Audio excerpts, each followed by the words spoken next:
ठट्टा police ने वजीर मुमलिकत खियलदास कोहिस्तानी की गाड़ी पर हमला केस में सिंध तरक्की पसंद पार्टी के जिला रहनुमा को गिरफ्तार कर लिया।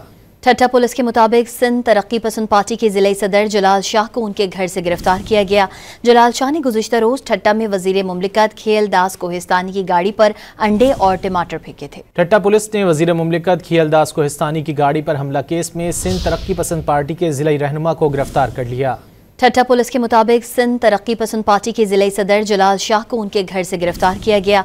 जलाल शाह ने गुज़िश्ता रोज ठट्टा में वजीर मुमलिकत खियलदास कोहिस्तानी की गाड़ी पर अंडे और टमाटर फेंके थे। ठट्टा पुलिस ने वजीर मुमलिकत खियलदास कोहिस्तानी की गाड़ी पर हमला केस में सिंध तरक्की पसंद पार्टी के जिला रहनुमा को गिरफ्तार कर लिया।